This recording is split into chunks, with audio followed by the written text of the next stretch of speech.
Syracuse basketball goes into the portal and gets its biggest player ever. Nahim McLeod coming to Syracuse, 7'4".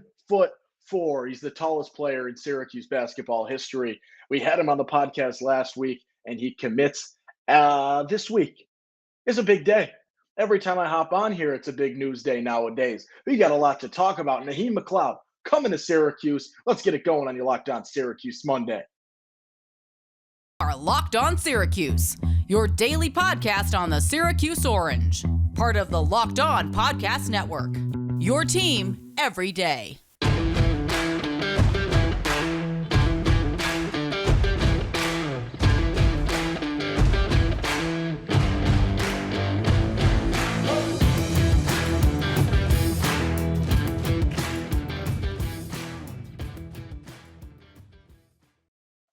What's up? What's happening? Welcome into your Locked On Syracuse Monday. I'm Owen Valentine saying thank you so much for making Locked On Syracuse your first listen today and every day. Part of the Locked On Podcast Network. We're free and available wherever you get podcasts. Another big news day for Syracuse basketball. Adrian Autry and company go into the portal, find themselves a 7'4" big man from the ACC. Nahim McLeod transfers in from Florida State for another big-time addition in this very, very brief Adrian Autry era at Syracuse University. This is a huge addition, right? You think of the question mark for Syracuse in terms of the biggest concern going into next season, and it is the center.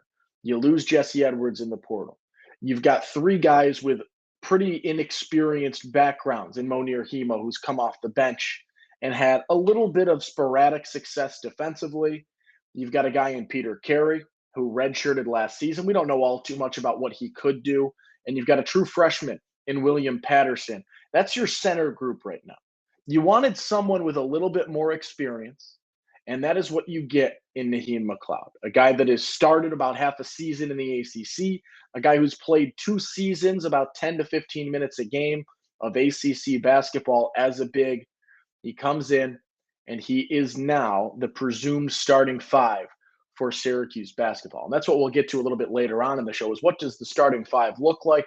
What could that rotation sort of be now with some more pieces put into place?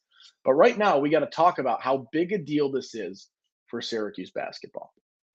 Things were starting to dwindle, right? Your biggest name centers have found landing spots. A guy in Hunter Dickinson has found a home. A guy in, who's the guy that went to Xavier? I'm going to lose that. That's okay. Abu Usman ends up over there, right? You've got a couple of other guys that Syracuse was in the mix for that have found other landing spots. Nahim McLeod, the more I talk about him, the more I like him. And I think he sets up Syracuse for some really good success moving forward. Right now, you look at him, there is some question marks surrounding Nahim McLeod. I would be lying to you if I said that this is a set-in-stone shoe-in to be a massive success.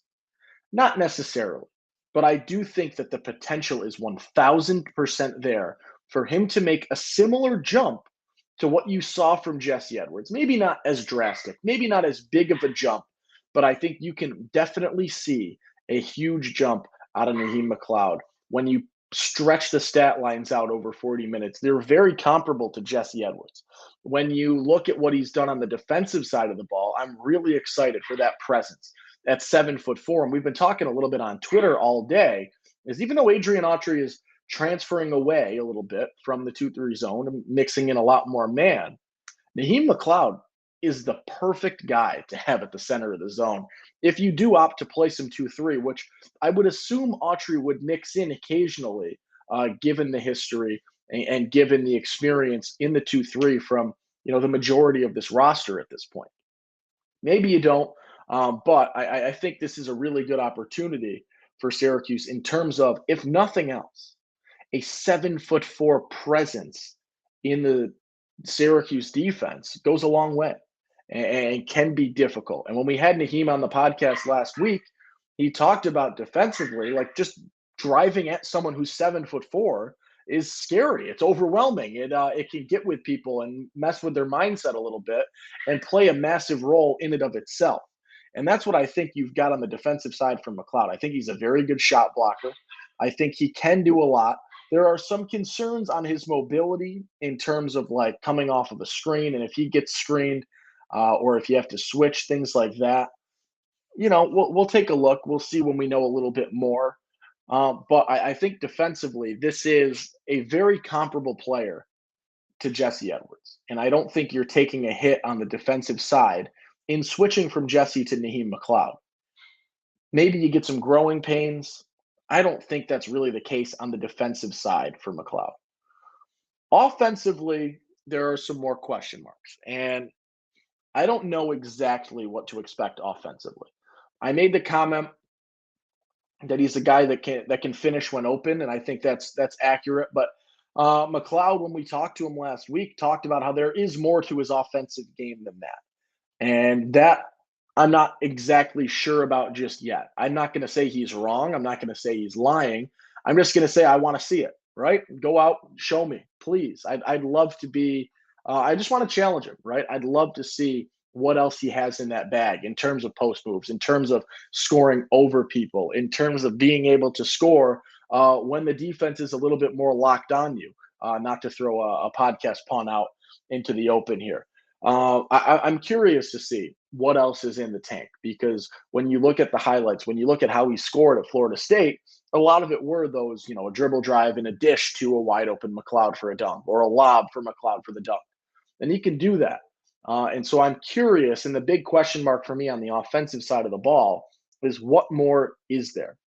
What else is in the bag that can get you open looks, that can find you buckets, that can score for Syracuse? I will also say this. I don't think Syracuse needs McLeod to score 15 points a game to be successful. I think if you get 6 to 12 from him, maybe he averages 8 points a game, you can be very pleased with Naheem McLeod. And it's not that big of a drop off from Jesse Edwards. Can Jesse do more offensively? I think so.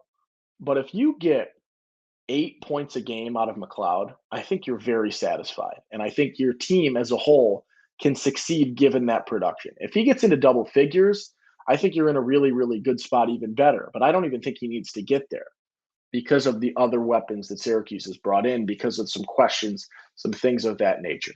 Obviously, if he puts up 15 a game, great. I'm not saying I don't want it to happen. But I think you can find success with him scoring 8.5 a game. And I think that'd be really good. If he could go 8 and 7 a game, that would be gigantic and exactly what you need in finding a way to replace Jesse Edwards. And I also think, you have the capabilities with 3 inexperienced centers on the bench now in Mounir Hema, in Peter Carey, in William Patterson, to see one of those guys make a decent jump as well. And now you're starting to see, right, there's the future in terms of your center position. McLeod's got 2 more years left. I think you could definitely see some bigger growth like you saw from Jesse in those last 2 years. And that sort of cycles through really effectively with your young centers. A guy in Peter Carey who's going to have 4 years of eligibility. A guy in William Patterson who's going to have 4 years of eligibility. If he takes a redshirt year for whatever reason, 5 years, right, that you'll have him on this roster. Hema's time is dwindling a little bit, but I do think this timetable looks really good for you if you were Syracuse. Adrian Autry, Alan Griffin, Jerry McNamara, and Brennan Strawn have gone out in the portal, and they have made Syracuse basketball relevant going into next season, which is something that a lot of people weren't sure could be happening immediately, myself included. I wasn't exactly sure what to expect coming into this year with year 1 of Adrian Autry and an internal transition. And my concern was, going internal and a team that hasn't been successful isn't always successful. When you go and you've got non-successful years leading up to a coaching change, I think external makes a lot of sense. Find a true change. I've been proven wrong here with Adrian Autry. And I know they haven't played yet, and I know there's no games yet, but everything that happens so far seems to be a really, really effective play from Adrian Autry, getting out and getting Starling in the portal. getting Westry in the portal. Donnie Freeman commits to establish one of your best recruiting classes in a long time for Syracuse basketball.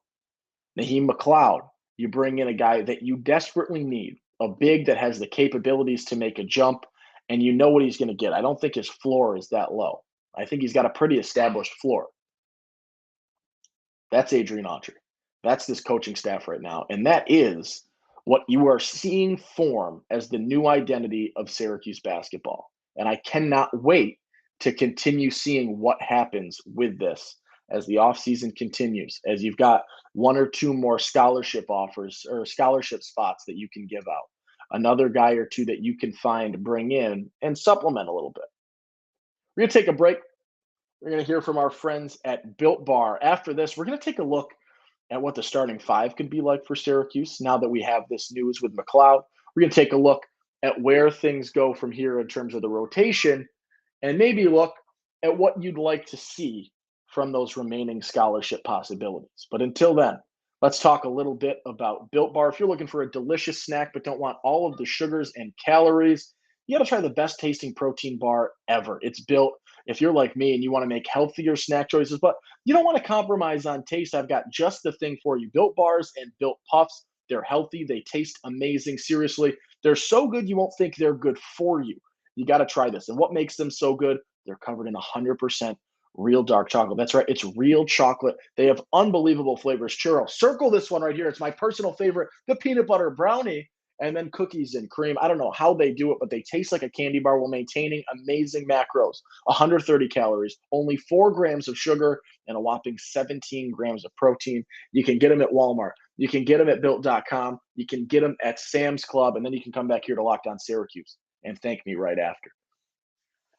All right. Owen Valentine here on your Monday afternoon Locked On Syracuse episode. We're going to put this out around 6 o'clock this afternoon and let that go into the night because of the news. Right? McLeod transfers to Syracuse. You've got your center questions answered for now, right? Still some things that obviously you won't have answered until the season starts and you see these guys on the court, but you do have your fix at the center spot right now. Your replacement to Jesse Edwards, whether you want to say it's going to be a net even, a little bit of a hit, a big hit, whatever you want to say.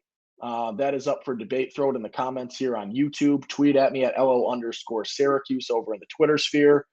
But right now, I think defensively, you've got a pretty much break even, if not the possibility for an upgrade even on the defensive side. Jesse Edwards didn't necessarily always wow me defensively. Obviously, you blocked a lot of shots, led the ACC in blocks. But I think McLeod, with that height, has the capabilities to be comparable on the defensive side of the ball. You're going to take a little bit of the hit right now in my mind based on footage I've seen comparing Jesse to McLeod. You take a hit offensively. Does McLeod have the capabilities, the potential maybe to make a jump similar to Jesse in years 3 and 4? Yes, and that is what we're waiting on right now. So throw that in the comments, see where your thoughts fall on a guy like Nahim McLeod. But this is your answer right now. So let's take a look at what the starting five in my mind will look like next season for Syracuse basketball. Your starting point guard is J.J. Starling. And you might be curious as to why I say that. I don't think Judah Mintz is coming back at this point. Whether that's the right decision, the wrong decision, another question. Whether you think he's an NBA point guard or not, that's another question. I am saying based on whether or not I think he comes back, I am leaning to him being gone. So your starting point guard right now is J.J. Starling, which I think is fine. ACC caliber player, double figures last season, can play the point for sure. Your starting two, is going to be Chance Westry. Westry's got some question marks around him. I will say that. There's a chance that doesn't happen, but also a really good chance that it does. And I think Chance Westry, he's sort of listed in a self-proclaimed combo guard. I don't think he's going to play the point much. I think he can play the 2, and he could probably play the 3, given that size and frame a little bit as well.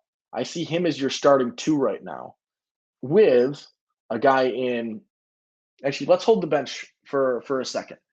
Your 3, I think, is going to stay Chris Bell. I think this offseason can loom large for Bell in terms of defensive improvements, in terms of rebounding improvements, things like that. I will say the switch to man is a question mark for me, especially because he didn't really do much defensively in the zone. So how he can defend in man, I don't know yet. I still think he maintains a starting spot at the 3. I think you got Benny Williams starting at the 4, a guy that showed some promise down the stretch last season, grinded last year, struggled, wasn't always great, wasn't always in a great headspace, wasn't always successful. But I give all the props in the world to Benny Williams for working it out in Syracuse and wanting to do it here. And I think based on the potential, based on what he showed down the stretch last year, I think he can be your starting 4. And then I think Nahim McLeod is starting at the 5 spot for Syracuse basketball. That seems like the likely starting 5. And obviously that's given Judah Mintz taking his talents to the NBA or to the G League, wherever that might be, but leaving Syracuse for the draft.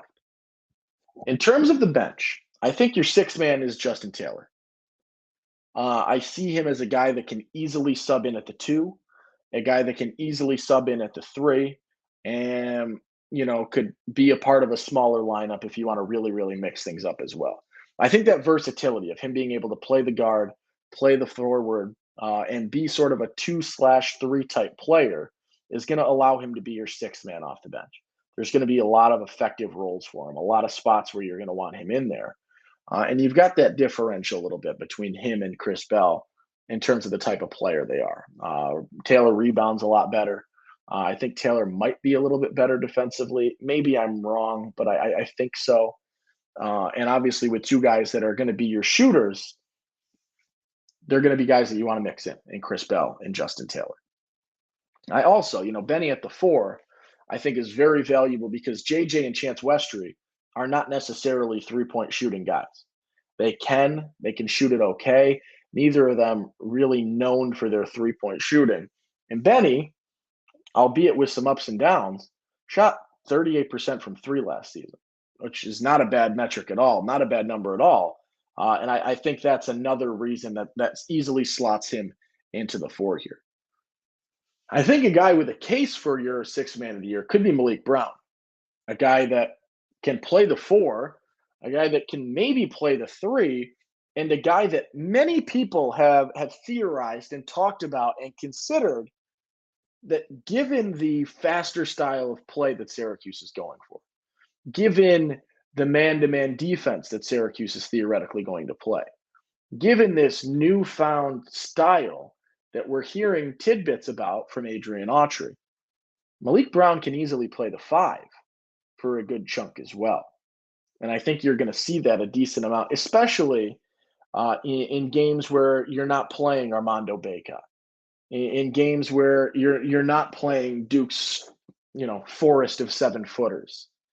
But in games where you're playing a Notre Dame maybe, or in games where you're playing who else had a smaller squad? They're not coming to me right now. But in those games where you're playing smaller bigs, Malik Brown can slot in there really effectively.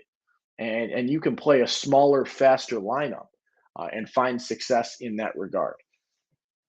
Between Monier Hema, Peter Carey, and William Patterson, I'm curious to see where those other minutes come from at the 5.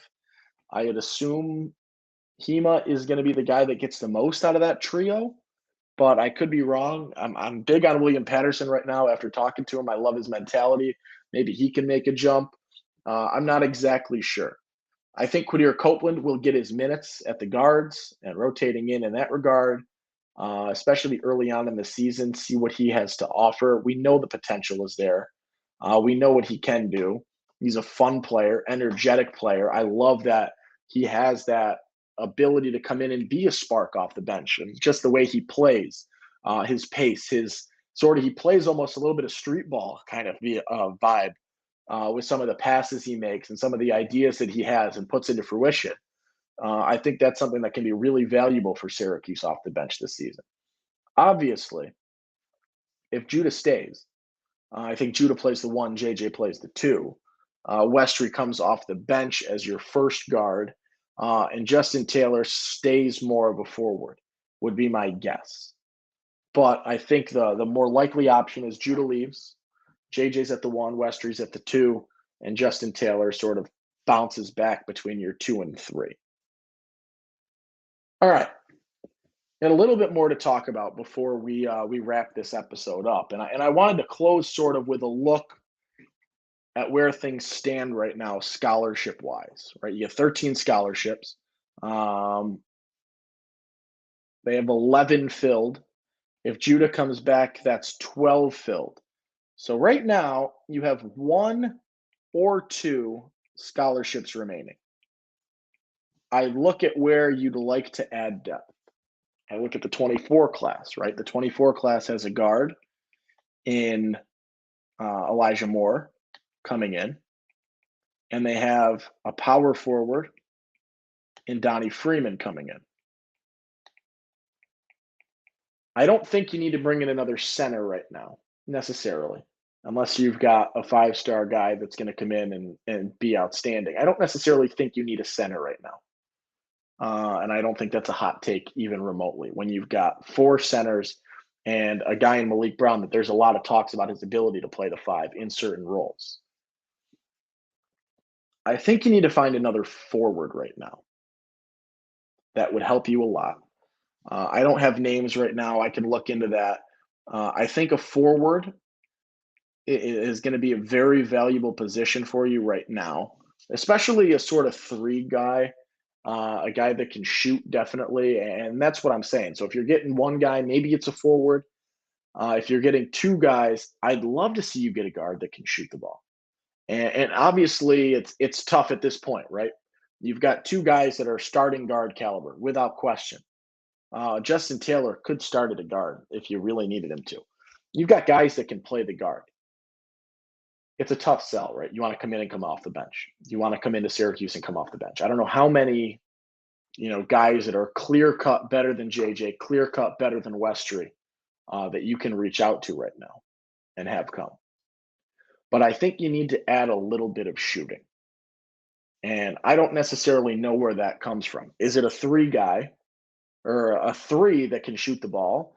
Is it a guard that can shoot the ball? I think there's a ton of value in finding a guy that can shoot the basketball right now, because you lose Joe Girard, who is your best 3-point shooter, despite, frustrations and anger from fans and whatnot. He is your best 3-point shooter.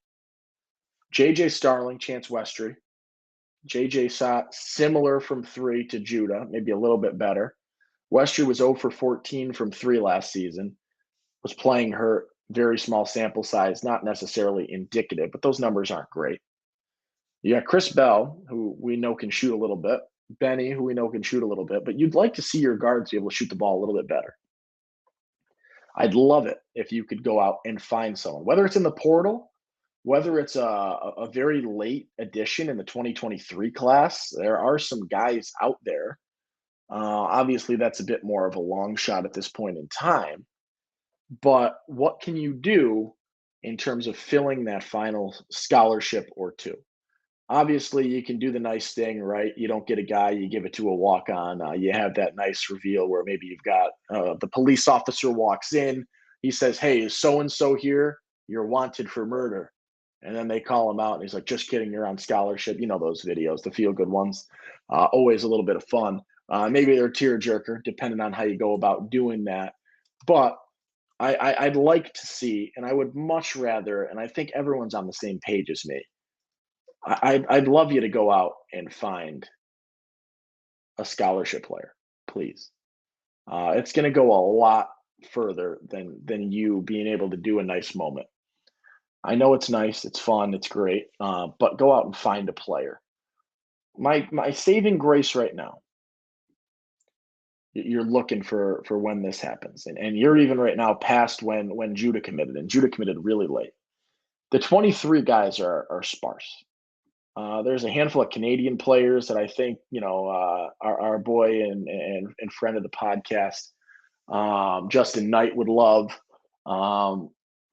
I don't know how many of those guys are ready to do this or where they stand at this point in time.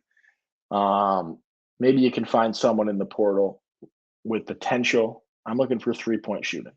Obviously, these are tougher sells. They're harder to get guys in, but I think they're necessary things to happen. And you could also, I mean, this is not necessarily what you want. You could sit on these scholarships because how many seniors do you have on this roster next year? Not a ton. So you could sit on these. That way, you've got the ability to bring in more guys, a little bit more flexibility for next season when next offseason comes around. That's where we'll wrap up today. Big news for Syracuse basketball, both literally and figuratively. The 7'4" big from Florida State, Nahim McLeod, makes his way to Syracuse. He visited last weekend. He came on the pod last week. He commits to Syracuse this week. We're excited. This is a fun time to be a Syracuse basketball fan because it seems like for the first time in forever, Syracuse is back on the map in terms of basketball, in terms of recruiting, in terms of potential, and creating themselves a really, really good opportunity to find immediate success in the post-Boeheim, Adrian Autry era in Syracuse, New York. That'll do it. I'm Owen Valentine saying thank you so much for tuning in today and making Locked On Syracuse your first listen today and every day. Free and available wherever you get your podcast, part of the Locked On Podcast Network. Tomorrow, amongst other things, we had some Syracuse football commits today.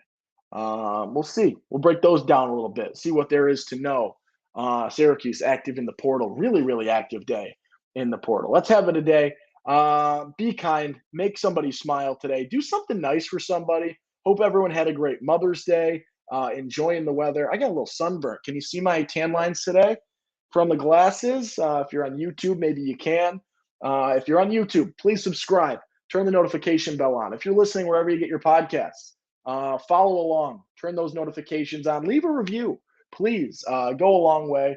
Reach out at Twitter at @LO_Syracuse over there. Shoot us a DM. Shoot me a tweet. Let me know. I try to interact as often as I can over there. Sometimes I just miss it. I apologize. I'm a busy man. I got another job, 2 other jobs, if we're being completely honest. But that'll do it for today. I will catch you tomorrow. Take it easy. Make someone smile today. I'll say it a second time. Be kind. Peace.